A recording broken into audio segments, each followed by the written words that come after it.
Why is it we don't make a bracha before we perform the mitzvah of honoring your parents? So you're honoring them with food. You hear the question? What's mafresh bracha? In English, why don't you make a bracha before you do the mitzvah of honoring your parents? There are three answers to that question. Any ideas? And it's not like it's not like a one moment mitzvah. Like other mitzvahs, we like make the bracha, we do it, and then like we're done. Like we shake love and astro, you're done. Or like you're Eat always a bracha that's at a specific time, at a limit time. yeah. Your best rule of not any one time you want. Yeah. Pesach time, Sukkot time.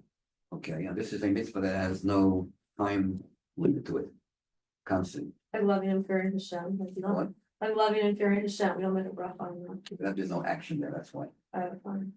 Any mitzvah that has no action, you don't make a bracha on, so that takes care of that problem. Why don't we make a bracha on the mitzvah of tzedakah? You're a poor person, it's a mitzvah, get tzedakah, says in the Torah. So one of the answers that I've given is, when I mentioned three of them, by tzedakah, and it also applies to honoring parents, is what happens if the guy you're giving tzedakah says, no, it's okay, I'm good. You can't make the bracha without knowing, and once you gave done the mitzvah, you can't make a bracha after the mitzvah is done. And before, you never know if the guy is going to accept it. Or the fact that he could be mochel, even if you know, the fact that he has the potential of being mochel is not a mitzvah you make a bracha on. Any mitzvah that could be canceled by mechila does not require a bracha. So likewise, kibbud ova aim, honoring your parents. Your parent says, no, thank you, no. Please, no, I don't need them. Thank you very much, but no, thank you. Then you can't make a bracha because you never know. The fact that they can be mochel on their kavod, which they're allowed to, this allows us to make a bracha beforehand. Another answer: any mitzvah that's between man to man, that's a man to man mitzvah, or person to person mitzvah, there's no bracha on. That includes both tzedakah and kibbud ova aim. However, you might want to argue. Didn't we learn last week that kibbud ova aim is not just a man to man mitzvah? Where is it found on luchos? On the right side, on the first 5 man to God laws. So kibbud ova aim is not just only ethical and moral and decent to show gratitude to parents who brought you into this world and took care of you as a child, and then you got to reciprocate and honor them back. It's not just that. That's how the non-Jews believe in. That's their reason for believing for honoring parents. Our reason is much deeper because a parent is godly. Hashem and the two parents are 3 partners in creation, and because Jews are so close to Hashem, anyways, it's as if in what the parents are doing is God's doing also. Not just that they're equal part, that they're partners, but even the parts that the parents offer are also divine. As we mentioned, that there are many parents who are medically 100% healthy and they still don't have any children. So you need the third party. So if that's the reason, it's not really a man to man, it's a man to God mitzvah. Having said that, we could perhaps slug up. Slug up is Yiddish for refute. Bachman will always use the word slug. He slugged me up. He brought meaning he refuted, rejected all my whatever I was trying to say. Abgeschlagen. The word. Get used to the language here. Another answer is given as to why we don't make a bracha. That is related to this one. Non-Jews also do it. Anything that non-Jews do or practice, sometimes even better than we do. We can't make a bracha because it doesn't seem as if we're doing it based on the command of God, because everyone else does it also. These are the reasons we're not making a bracha. Okay, now, having discussed the reason why we don't make a bracha before we honor our parents, we're going to talk about a Gemara pretty soon. What do you listen to if your father and mother are both telling you, fetch me a glass of water? Now, the father's not telling the child, don't listen to mommy. He's not allowed to do that. He's just saying, please. I'm not telling you not to give your mother. I'm just saying, I want water. She wants water. Neither one is saying, don't honor the other one. Because if one parent says, don't honor the other parent, you don't listen to that parent. Because anything that's against Shulchan Aruch, if you're telling a child to violate the laws of honoring a parent, The father has no right to do that to the mother to the father. So that would be a violation. You don't listen to your parents if they tell you, be Mechal Shabbos or eat trade. Likewise, you don't listen to your parents if they tell you violate the law of honoring your mother or your father. But no one's saying that. Each one is just saying, I'd like to have water. Who do you get first? You both. Who do you start? Who do you honor first? It's the father. Why? Because it says that honoring the mother is also, in addition to being a mother, she's also obligated to honor her own husband. To the extent, Gemara we didn't learn, that when a married woman is not mechuyev, is not obligated to go out of her way and leave home and help out her father or mother, unless their husband says, please do so. If he needs her, of course, obviously, if it's a constant's life is in danger, I'm not talking about extreme situations. But the father or mother would say, can you help us out? And it's not an emergency. Can you help us out? And the father, I need you here. I need you here. So then a woman who's married and is living with her husband, sometimes she's not. It might be, living, not because they're separated, but because whatever, he's not with him presently. He's out of town, he's not around, and he's living alone for a while, like soldiers, might be a different story. But when the husband is around, the din is that a woman who's married, fully married, when I say fully married, today doesn't make any sense, everyone's fully married. Half married means, in those days, used to give the ring ceremony, she's called betrothed, and then they would wait a year till they live together. She would be living with her father, with her parents for a whole year. We don't have that now anymore, for good, understandable reasons. So by the chuppah, that's where both stages take place. Erusin means betrothal, the ring ceremony. Now she's forbidden to do with any other man, but she's also not going to be with her husband either. She has to wait for the second stage, which is yichud room, being the yichud room, where they're there for a period of time. Nothing happens there, but they're there for a period of time where they could. That itself, that yichud creates a bond, it's a second stage bond called nisuin. And at that stage, he is mishubah, he is, subjugate, not subjugate, a bad word, but she needs to follow her husband's rules. Now, it doesn't mean the husband doesn't have a right, doesn't have an obligation to honor his wife. Don't get wrong. Different kind of honor. One is honoring someone who is, the superior of the home, and the other one is respecting the princess, buying her clothing, making her feel happy, doing everything, taking time out, going shopping with her. Sometimes that's not a good idea. That would be ruining her day. Men are a disaster when it comes to shopping. They hate it. What women love, they hate. Women's Gan Eden is their Gehenna, and they ruin your Gan Eden also. Men don't like going shopping.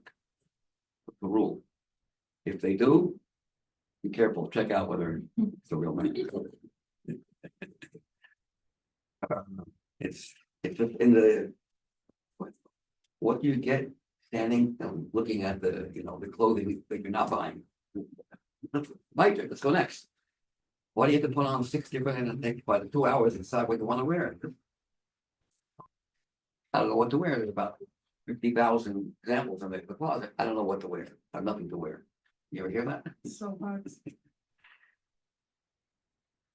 Someone as a joke, it's a joke. Don't worry, you get. Women who are very sensitive, not say something like a joke like that. Why is it that we make the bracha shlein asan? Why do men make the bracha shlein asan Egypt? Not because women are a secondary. I don't have time. I don't have time. I have to get up 3 hours earlier to decide what I want to wear. I don't have that time. So I'm happy I'm not a woman. It's a joke. But everyone, so I'll tell you that the Rebbe wants to answer. How can we make a bracha with Ani Isha and not believe that Torah is looking down at women? Rebbe gave a very powerful answer, but I'm not going to share it right now. Very powerful answer. And the Rebbe doesn't, play games with. Let's try to be nice to them so that it wasn't the politically correct answer either, but it was an answer that fits all the problem. We're not going to get into it now. Okay, let's see the Gemara inside. Whoever doesn't have the copy, have an extra copy here. Yeah. You don't want a copy, you don't have to have a copy. So look into it. Look in. What I have in front of me here, this is the encyclopedia Talmud that says volume Aleph, which is volume 26. It has all the subjects of the entire Talmud. Whatever you want to know about honoring parents, in here. about 50 pages. It's very, very, there's so many things to talk about. We're going to discuss what happens if the parents are divorced. Now, when they're divorced, of course, the mother and father are equal. Who do you serve first? Put it down and let them fight over it. Or whoever you want. It's either optional or better not to choose one over the other, because that would hurt the feelings of the other. Why are you choosing him over her or her over him? If it's that kind of situation, if you feel that there's jealousy between the two, probably not the case in most cases. But if you do feel that they might be hurt, why are you serving him or her first?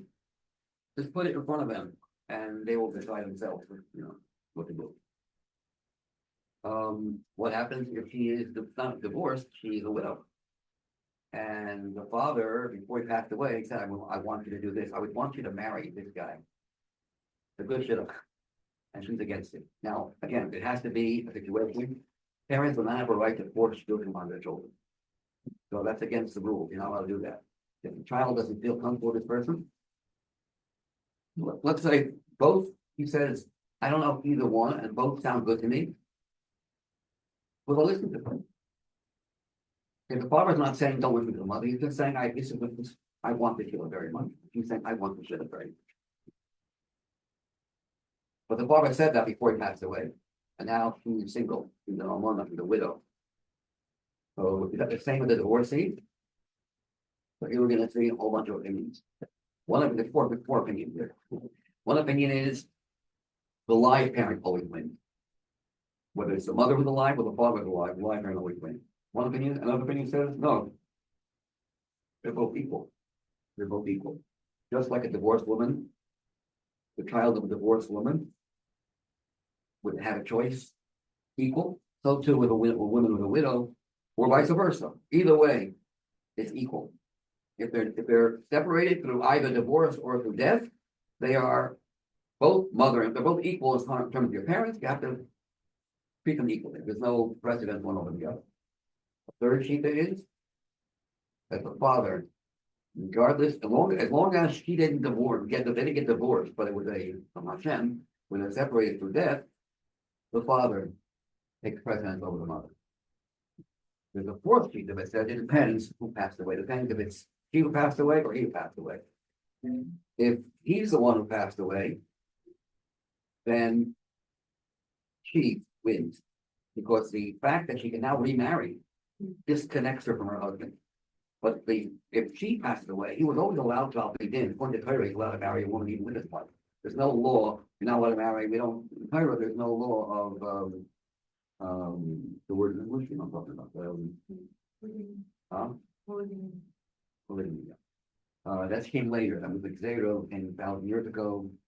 But officially it's not considered a violation. So he's not really, his life really hasn't changed just because even when his wife was alive, he was allowed to marry a second woman. So there's no major change. So therefore, it depends who passes away. So there are four different opinions. Either it's always equal, or the live one always wins, or he always wins, or it depends who passes away. Four different views. Very complicated, very interesting. But there are four different views as to what happens with Elamam. We'll get there inside this matter. Before we do that, yes. What if you're one of your parents isn't Jewish and or you talked about it last week. What happens if one parent is not Jewish? Okay, so which one? Is the mother Jewish? Let's say the mother is Jewish. The mother is Jewish and the father is not. The father is disconnected from the child.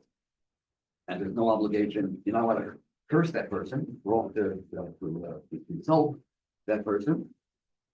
But the obligation that Jews have to their parents does not apply to a father who is not Jewish. Since if it's a father and mother who are both not Jewish, the child was born a non-Jew and then goes through conversion, it's a different story, because the child did have an obligation as a non-Jew to his non-Jewish father, the mother, to honor them. It doesn't go away once you convert. Otherwise, it'll be said, by becoming a Jew, you're less responsible than before. We don't want to say you came from a higher level of Kedusha to a lower level of Kedusha.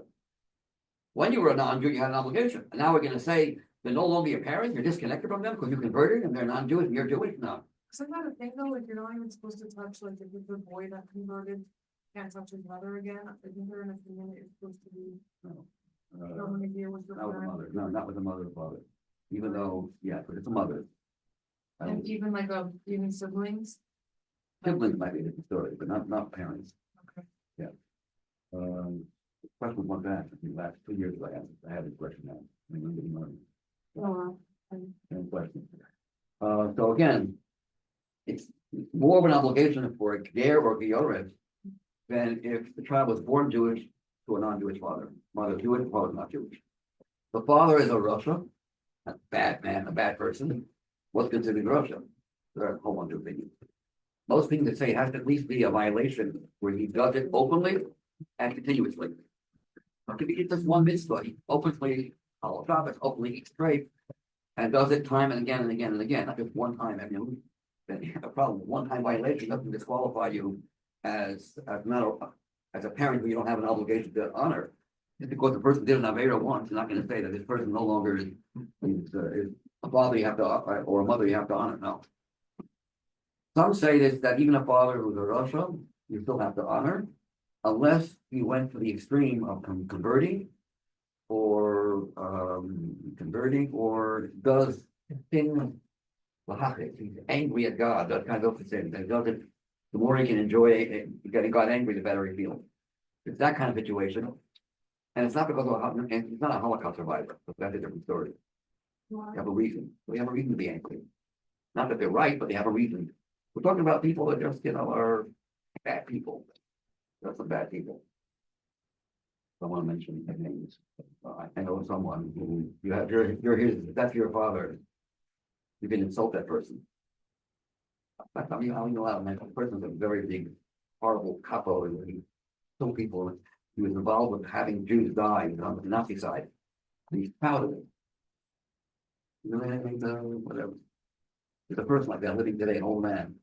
He's proud when he was asked, because Jewish people who died, did ever feel guilty conscience? No, I did what I had to do, and I'm proud of it. A person like that. He's not just a Russia, he's an evil psychopath. This person has no feelings, sociopath. There's no obligation at all. In fact, we're even allowed to insult a person like this, even though it's a bother. Cursing is not a problem with a person like this. So what if you're estranged with a parent? what? What if you're estranged with a parent? What's your obligation? Not supposed to be a friend. The girl Williams, I haven't spoken to my mother in 5 years. And I want to have to do with her. Brother said, I don't understand that. I would do everything in the world to get my mother back. Just to keep my mother just for 1 minute. That was the saying, you know. A mother is a mother, and father. Why are you estranged? I mean, there's no hazard to be estranged if the person's not an evil person. If the person is an evil person, and you're estranged with them, there's no obligation. Totally. There are a lot of different things about that as well. Then we have another child. What about your mother-in-law and father-in-law? What about your stepmother and stepfather? What about your older brother? The oldest of the family, of course. And what happens if your father says one thing and your grandfather, your father's father, says the opposite? Now you think, wait a second, we just got finished saying that your mother and father have a disagreement, and so what, who goes first? The father goes first. Why? Because even the mother is obligated to honor her husband. Well, doesn't the father have an honor? He has to honor his father? No, doesn't work that way. Because the only reason why do you have to honor your father? Because your mother's husband? No, because your father. Not because of someone else. Your father and your mother, you're obligated to honor them, not because of any side reason, because they are who they are. Your grandfather, the only reason we have to honor your grandfather is because it's your father's father. You're honoring your father by honoring your grandfather. So father comes first, not the grandfather. I don't think there's a difference between maternal grandfather or paternal. Maybe there is. Maternal was paternal, two grandfathers, and there's a lot of interesting titles here. Then also after they pass away, there's also an obligation to honor parents after they pass away. Let's just see the Gemara inside. There's so much to talk about. Let's just see the Gemara inside here. On the second page, we went to the second page. Wanted to add something? When you touched on it, was about that point. I was asking if your parents ever remarried, or Yeah. It's a, You have to, yeah, hopefully it's the same Yes. tax with that parent. yeah, not the same. So if your stepfather is in disagreement with your mother wins. Yeah. But you have to honor a stepfather. And the question is, you have to honor your stepfather after a mother passes away, she's no longer your. The answer is no. It's only while most of the question it's only because of your mother. Your mother is not here anymore. So the level of honoring your mother after she's passed away does not apply for once upon a time husband or ex-husband. Relatively practice. Your father's father, your Zayden, your father says one thing that can your father, if your father says, you're honoring my father because of me, right? I'm Michael. When we say it works. If the whole reason why you have to honor your Zayden, your grandfather, because of father, like my grandmother was a mother, or grandfather was a mother, or whatever, then if they're Michael, they have the power. Question is, can the grandfather be Michael? Can the grandfather say, no? Maybe the father wants it. If the father is not Michael, the father wants his father to get the honor. And all these questions are so interesting and so intricate, and you find them, you have to go through the entire Shulchan Aruch of laws of Kibbutz over Aim, and they are not easy. You can get in your mind, blow a fuse, trying to figure out all the details. But we're not going to do that today. Okay. Here we go. Just say that. Like- When did it come in time? Because I spoke with my family, well, in Israel, they need me because my grandmother, You're honoring your parents? yeah, because, Okay. yeah, Where do we have in Chumash, the first story in Chumash, where there was honoring parents? First story? now. Very good. People say Esau, no, Noach's sons. Chum did a very bad job. But it's crazy. His father Noach and Tommy they covered him. Very good. So we see that it was customary amongst even before Matan Torah to honor your parent. It was normal. Okay? And even Yaakov was punished for so many years away from his parents. He didn't honor them, and he had to suffer losing Yosef for so many years. But sometimes it's good to be like far away, like this the way you honor your parents. We'll soon see. But Yochanan says, "Thank God I never knew my parents, but you can never do it right. It's such a big mitzvah. And it's so hard to do it perfect. I don't want to have that responsibility." Yeah. My father, by the way, was despite being a tremendous genius and drawing out all the I'm not going to be humble on his behalf. He was brilliant. I mean, he knew secular world also, biology, medicine, to fix a car, trying to fishing, how to fix donuts. But besides that, he also had a soft heart and also quite a lot, but also is so good with parents. 2 a.m. I remember, and my brother wasn't feeling well. That very often. Got up in bed, took an hour drive to Brooklyn, where they lived. He lived in New Jersey, and he had to get up next morning very early. He went there, would stay with his parents, made sure she would feel better, gave her, took care of her, emotionally, gave her some medicine, him and her, and he came back and rode back and did this on a continuous basis. He took care of parents like we've never seen. The day he passed away in the hospital there, in the ICU, there was a plaque of a person who excelled in honoring parents in the room where he passed away. His passing was, I told the story once. The skin, when someone leaves the body, it's good to have 1 million people there. Not everyone has that close. We had about 25 people there. We were singing and going, singing and going. We heard the nurses saying, "I feel so hopeless and so lonely, scary." And the whole staff was there. The whole staff was looking at Yeah. singing the song. Yeah, here's now I believe it was a powerful night. He had that close. But in the room was a plaque of someone who excelled in Kibbutz and just that room happened to have it. That was his mitzvah that he signed the most, I can think, honoring his parents. And we weren't able to do what he did with his parents. We were not on that level. brother took care of my father left, and he had Parkinson's. He wasn't well. My brother with mom and doing what my father did in his town, but I didn't live there. My brother lived like, a block away. In fact, my parents moved to Buffalo, New York, so that they can be taken care of. So often children send their parents away, they don't make them. I can't tell you too much. And it was very difficult. You have a lot of need. Parkinson's was a horrible disease, and a lot of need. You saw a person deteriorating, his mind wasn't working anymore as well. Wow. Yeah, we're gonna have a Your father? brilliant dad. Yeah, the guy shit. The dad at a Fabrengen. My father came late to the Fabrengen. You mind if I wait time? Boys do. At Fabrengen, the Rebbe spoke about, intricate subject about the laws of, Kiddush HaChodesh, about, astronomical things. Normal things like now.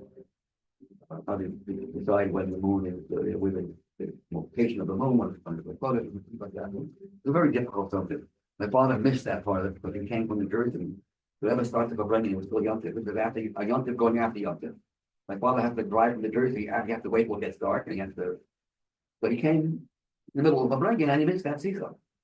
After the Fabrengen, the Rebbe gave out Keshel Bracha. You know what Keshel Bracha is? The Rebbe's wine. The leftovers of the Rebbe's wine, of course, it's used wine poured into the Rebbe's background. The Rebbe's giving to thousands of people. Never saw that in the video? Thousands of people. The Fabrengen goes on till 3 in the morning, and then from 3 to 6. That's what you do when you make the baby. Normal thing to do, right? Get old, you work harder. So the Rebbe will do that. And my father passed by, and the Rebbe says, Stama of every day, the day after Yom Tov, is always in some 70, all rabbis would come together, and each one says his own Talmudic Tilpul. And my father wasn't thinking they would call him. He wasn't scheduled to come. Don't forget, it's already 5 in the morning. And whoever tells them, Stama, you'll talk tomorrow about what they call killers. Because I don't know if what I said was right, but you'll probably talk about it. If I was what about what? So you had to go to Rabbi Yotam, the genius, the brilliant genius of Chassidus, the most brilliant person in Chabad in terms of Chassidus, who knew Chazal would bring him word for word. He wanted to have a coffee, he thought he could cough at the same time also. Had a phenomenal memory. My father went up to Rabbi Yotam, I need help.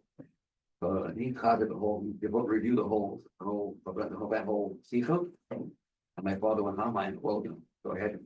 I'm so tired now. So he drove home. He had about 2 hours sleep. And the next day, he didn't have that safer at home. He didn't have. My father had to lend that book, that safer, to someone else. I had to find that person to get hold of the safer. He finally did, but an hour before he had to leave back to New York. And as he's driving, he figured out something. Oh, I think I know what to say. And he said it. So imagine doing that, on the spot just like that. My brother acquired some of my father's traits, not all of it, not the mechanical part. But the brother actually probably knows more Hasidic than my father knows. Father was excelled in Talmud and Halakha and all that, more than Hasidic. Which people won't get time like that. And we can get time, sure. No, No? we like story. You like to wait time, huh? No, I like And no, I like story. that's starting too. Okay. Here's the story. Okay, we're gonna have a story. The Gemara, by the way, interestingly, tells us about a person should not try to sin in secret. If you sin in secret, Hashem will reveal your sin. And if you try to sin in secret, you're like pushing the sin away. No one sees what I'm doing. So it's ki'ilu dochek raglei hashchina. That's what the Gemara says. Let's get this part. I want you to point out. Then it says a man is not allowed to walk 4 cubits without a hair covering. Now, the Alter Rebbe Paskins nowadays, where it's going to have wearing no yarmulke, a man has an obligation not only not to go 4 cubits without yarmulke, even if he's sitting in one place. There's also an obligation to make sure his head is always covered. So that's a separate issue. Let's take a look at the top of this page. Okay, so it's page 2. page, meaning page two of the English translation. Because page one is, of course, yeah, it says page one. See, it says page two? Two. That works. On the right side on top. Shoal ben Almono, someone whose mother is a widow, asked the question. That's Rabbi Eliezer. He asked Rabbi Eliezer the question. Abba Omer Hashkini Mayim. If my father says, give me a drink of water. The Ima Omer is Hashkini Mayim. My mother says the same thing. Who should I get first? Eza Mehem Kodem. Armalei Hanach Kivod Imcha. Leave the honor of your mother. Va'asei Kivod Avicha. Tend the honor of your father first. Because you and your mother are obligated to honor your father. Huh? His mother's a widow. Wait, he doesn't know that yet. Oh. Fact is, but he didn't ask it. He didn't ask my mother's, but he just said, ask the question without like, So he asked the question as if he had a mother and father. Got it? Okay.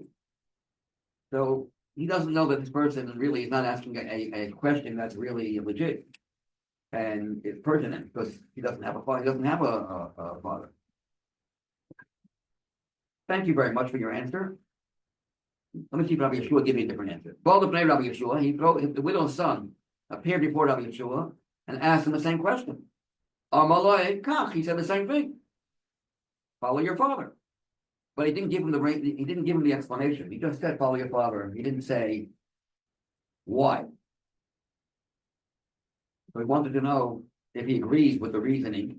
Armalo, Rebbe, so he said, my teacher, Rabbi, my teacher, Nizgarsha Mahu. If she, my mother, is divorced from my father, what will be below? Armale, so he says to him, I can see that you've been crying a lot. Your mother's not divorced. Your mother probably is crying because you lost her husband. Women cry more than men. Between your eyelashes, it is evident that you have been crying with your mother. Your mother's been crying, you've been crying with her. To make her feel, console her. Therefore, it's irrelevant. Therefore, they're equal. Hatel lahem mayim b'seifel. Pour water into a pitcher for them. You're playing games that are not real. These are not real questions. The kaka lahenkatan goyim. Coo to them as if they were roosters. I.e., the obligations to both are equal. That's what he found. In other words, I don't like to answer questions that are not relevant to you. You're not asking me questions that are relevant, so I'm just going to give you this, kind of answer. Basically, he's telling them they're equal. Okay. So here from this Gemara, it seems like that if a woman is not married anymore, even though she wasn't divorced, she became an almana, a widow, lost her husband, the deal is the same.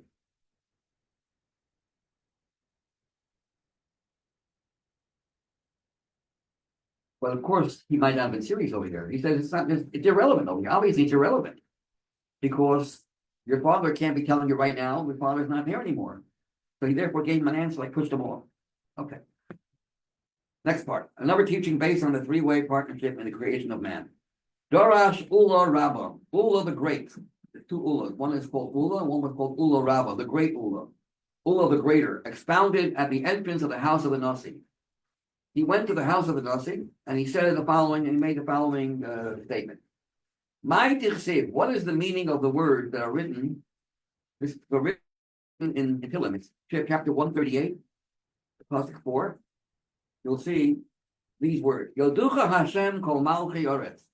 All the kings of the world, all the non-Jewish world, will acknowledge you as Hashem because they heard Kishamru imrei ficha. They heard the statements of your mouth. It doesn't say they heard one statement. It says they heard many statements. Ma mar picha lo nemar. It does not say the statement singular, like one of the commandments of the 10 Commandments, but rather imrei picha. Instead, it says the statements plural of your mouth. And what does that mean? What does the pasuk mean when it says that the non-Jewish world will now acknowledge that God is for real, he deserves honor? At the beginning, they were questioning whether Hashem really is deserved to be honored or not. Why? When Hashem says, I am God, your God, don't worsen. Anochi Hashem Elokecha.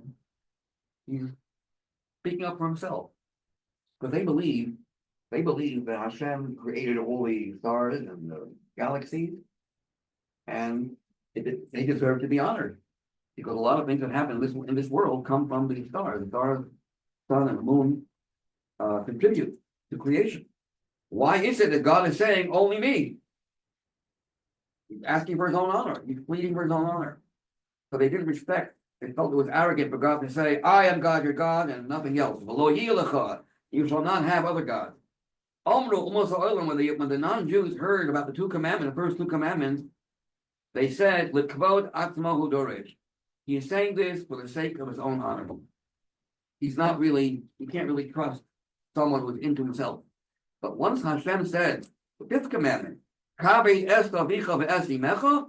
he said, honor your father and your mother, wow, Hashem wants us to honor father and mother, but he's not only out for his own public. Maybe the reason why he's demanding we should honor him is for our own good. If he's only out for his own honor, why would he say to honor parents? That obviously means, now this tells us in retrospect that when he said, honor me, or I am God your God, he wasn't trying to boast and brag about himself, but rather he wants us to be decent people, and by believing in God, by honoring your parents, you become a decent person. But when he said, honor your father and mother, chazru, they retracted their position of not believing in the Ten Commandments and acknowledged the first two statements. Now, the word imre in Hebrew means plural. But where do you see honoring parents here? In that pasuk, you don't see one message about honoring parents. It says kishamru, when the non-Jewish world hears imre ficha, the word plural of your mouth. So if you know a little bit of how do you say a hem? You know what a hem is? The sof halavush, yes, mashu. The sof halavush, the end of your garment. You have sometimes the edge of the garment. The sof halavush, yes, yeah. So it's called in Arab imra. Imra means a hem. Imre ficha means the hem, the last of the first five commandments on the luchos. Number 5 is kibbut av v'ain. Kishamru, when they heard imre ficha, imre means the imra, the bottom part of the first side of the luchos. When they heard that God is demanding honoring parents, oh, God is for real. It's not just out for his own honor. And they believe that honoring parents is something that's genuine. And God, honoring Hashem is genuine. Okay. And if in the past like you didn't honor your parents, But not honoring Hashem. okay. But we can do tshuva, okay? So if we do tshuva, everything like. Yeah. What, yeah? Yeah. You do good and everything is great. Yeah. Yeah. Now the rest of the Gemara here is a story with a non-Jew. We learned this Gemara with the famous non-Jew who had his father the keys to who could have made a very big deal. I'm going to skip this part because we did it already a few weeks ago. Let's go to page 4. Page 4. Which also is connected to the same guy who was very much into honoring parents, and he lost a big deal. Remember, we had the question, you're not obligated to lose money to help your father. You have to honor your father with food and drink, and you buy clothing, you'll use your parents' money. You're not obligated to use your own money or to take off from your job and lose a day's work salary or a week's worth of salary. I mean, that's a loss. So how come this guy did it? We're trying to say what the obligation is. Is there an obligation to, not wake up your father, even though it means a tremendous loss? The answer is 2 answers. One thing is honoring, one thing is causing anguish. Your father is woken up in the middle of sleep. If you're not just not honoring him, but the opposite. You might want to argue the father would be very happy to know that his son can become a millionaire. But still, waking up a father is a very big, or a mother is a big problem. Father is sleeping. So maybe for that you have to even lose your financial weight. For that you have to spend money too. Or you can argue, take off your job, right? You spend money out of pocket that you don't have to. But what about if it's to win a lottery and you have a chance to win the lottery and you forego that chance? That you have to do. Because the lottery is not a loss of money, it's a loss of profit, not a loss of your job. You can't take off from your job, we're not obligated to take off from your job, but you are obligated staying on property.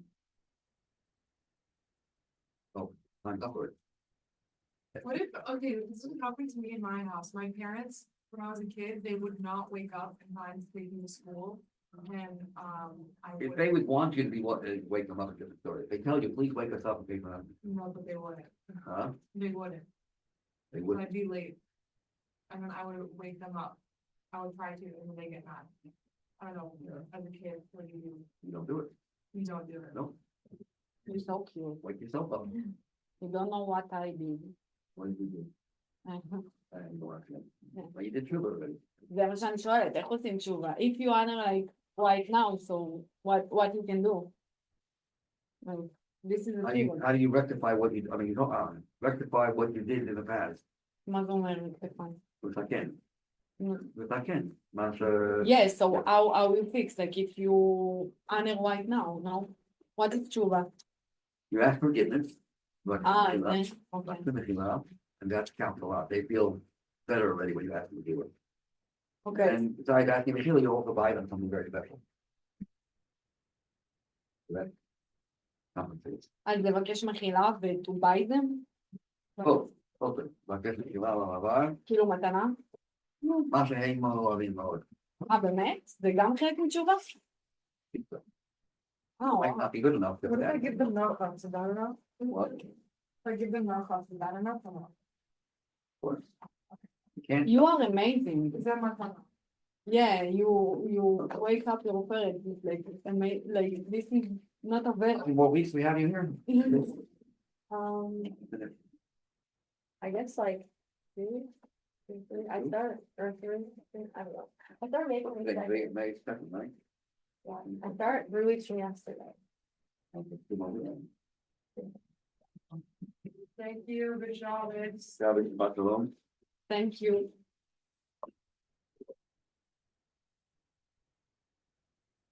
But it's unpredictable, you never know. You're gonna show up. Oh, not seriously, but I remember. Newspaper? One trip side, yeah. No, it was- 1 30 over 30 volume. Thank you. Coffee. So like, what did you do? It pulled out all Take this. an encyclopedia, all the different topics of Oh, like you were talking about different sections of the month.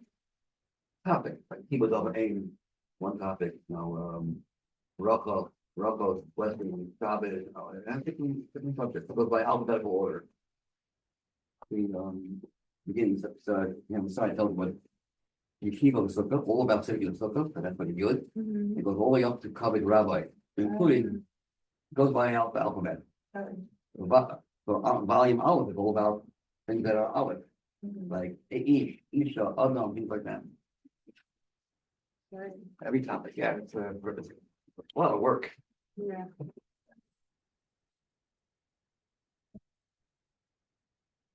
Tomorrow is the hardest parsha to read.